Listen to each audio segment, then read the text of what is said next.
кабыл алынышы көз карандысыз эгемен демократиялык унитардык укуктук светтик жана социалдык мамлекет катары жаңы укуктук четтерге ээ болгон жаңы кыргыз мамлекеттүүлүгүн түзүүдөгү улуттуу этап болду. Эгемендүү Кыргыз Республикасынын биринчи конституциясы өз алдынча бийлик бутагы катары сот бийлигинин негиздерин бекемдеп, кеңири ыйгарым укуктарына ээ болгон конституциялык сотту түздү.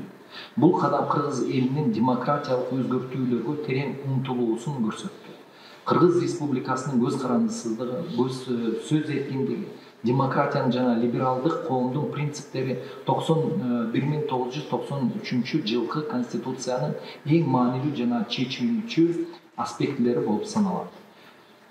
Тилекке каршы конституция кабыл алынгандан бери конституциялык соттун тагдырындай эле биздин негизги мыйзамыбыздын тагдыры оңой болгон жок. Конституция өзүнүн жашоосунда көптөгөн өзгөртүүлөргө дуушар болуп, бир нече жолу жаңы редакцияда кабыл алынган. Бул өз кезегинде коомдогу социалдык чыңалуунун себептеринин бири болгон. Бирок өлкөнүн негизги мыйзамынын мазмунуна көптөгөн ийгилишүүгө карабастан 93 жылдагы конституцияда белгиленген мамлекеттик бийликти куруунун жана иштешинин демократиялык принциптери адамдын субъективдүү укуктарын эң жогорку баалуулук катары таануу өзгөрүшсүз калган. Ошол эле учурда конституциянын туруксуздугу, бийлик бутактарынын өз ара аракеттөнүү шарттарынын тынымсыз өзгөрүлүшү олуттуу социалдык толкундоолор менен аякталды. Тактап айтканда өлкөбүз 2005-2013 жана 2020 жылдары 3 жолу революциянын башынан өткөрдү. 2010 жылдагы окуялар адамдык чоң жоготуулар менен гана эмес, конституциялык соттун мамлекеттик институт катары жоюлушу менен да коштолду. Анткени жалпы пикирге ылайык ал Кыргызстандын жаңы тарыхынын айрым бир бөлүктөрүндө мамлекеттик бийликти узурпациялоо көмөкчү катары эсептелген. Ошол себептен 2010 жылдан 2021 жылга чейин конституциялык контролдоо жогорку соттун конституциялык палатасына жүктөлгөн. Жогорку соттун курамында конституциялык контролдоо органын киргизүү мындай уюштуруу форманын зарылдыгын жүйөлөштүргөн эч кандай укуктук негиздер деле болгон эмес. Бул жагдай конституциялык соттун институт катары жоюлушу контекстинде Венеция комиссиясында да сөз жаздымында калган эмес. Ал өз корутуусунда республиканын мындай чечимин укук үстөмдүүлүгүн камсыз кылууда артка чегинүү катары баалоого болот деп белгиленген. Ошого карабастан өзүнүн багытталышы жана мазмуну боюнча эң жогорку өз алдынча сот органы болгон конституциялык палата өлкөнүн коомдук саясий турмушундагы ар кандай курч-кырдаалдарга конституциянын үстөмдүүлүгүнүн принцибине берилгендигин көрсөттү. Конституциялык палата иштеп турган мезгилде 117 чечим, бир корутунду жана 79 токтом кабыл алган. Мында ченемдик укуктук актыларды же алардын түзүмдүк элементтерин конституция карама каршы келет деп таануу боюнча 45 чечим чыгарылган. Башкача айтканда бул орган бир топ ийгиликтүү иштеп, институционалдык жактан, каржылык жактан да толук өз алдынча орган болуп келген.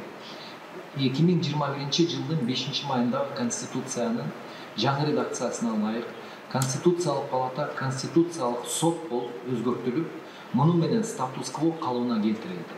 Мындан тышкары конституциялык соттун ыйгарым укуктары олуттуу кеңейтилди. Анын ичинде конституцияны расмий чечмелөө, мамлекеттик бийлик бутактарынын ортосундагы компетенциялар боюнча талаш тартыштарды чечүү, ошондой эле президентке каршы айып коюунун белгиленген тартибинин сакталышынын жөнүндө корутунду берүү сыяктуу кошумча ыйгарым укуктар менен толукталган. Кыргыз Республикасынын Конституциялык соту бүгүнкү күндө конституциялык түзүлүштү адамдын жана жарандын негизги укуктарын жана эркиндиктерин коргоо, конституциянын үстөмдүүлүгүн жана түздөн түз колдонушунун камсыз кылуу максатында конституциялык контролдоо жүзөгө ашыруучу сот бийлигинин жогорку органы. Анын терс мыйзам чыгаруучу катары укук жаратуу процессинде жигердүү катышуусу укук тартибин чыңдоого, адамдын жана жарандын негизги укуктарын жана эркиндиктерин сактоого көмөктөшөт. Конституциялык соттун ар бир чечиминин алдында каралып жаткан маселенин узак жана түйшүктүү талдоосу болот. Мындай мамиле укуктук тутумдун туруктуулугуна жана алдын ала көрүүгө көмөктөшүү менен сапаттуу жана негиздүү чечимдерди кабыл алууга кепилдик берет.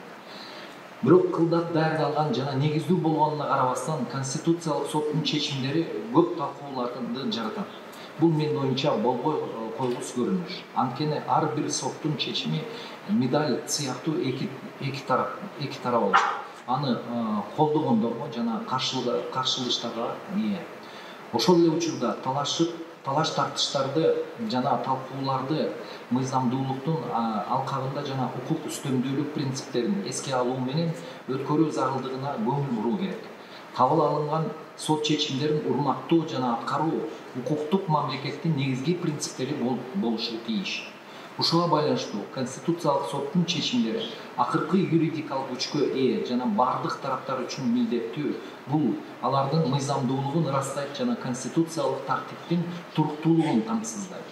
Кабыл алган ар бир чечимибизге биз конституциялык ченемдерди мезгилдин шартына жана коомдун керектөөлөрүнө ылайык терең талдап чечмелеп чыгууга умтулабыз.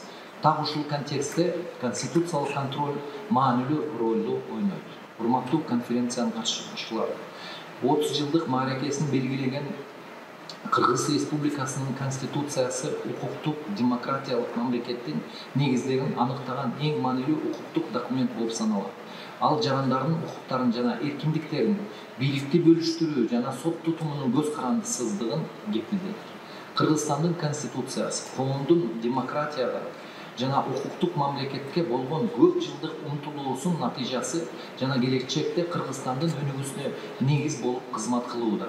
Конституция чыныгы документ болушу керек жана аны конституциялык адилеттүүлүк аркылуу коомдун өзгөрүп жаткан чакырыктарына жана муктажтарына ылайыкташтыруу мүмкүн болууда.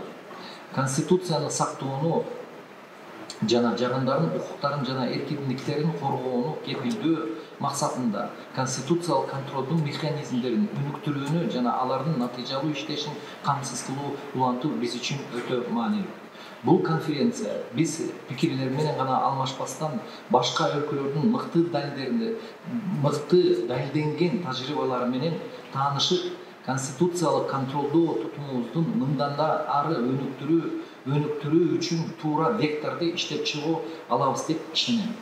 Мен бардыгыңызга бул конференциянын жүрүшүнө жемиштүү жана шыктандыруучу талкууларды жана идеяларды, жаңы идеяларды жана өз ара түшүнүшүбүздү каалайм.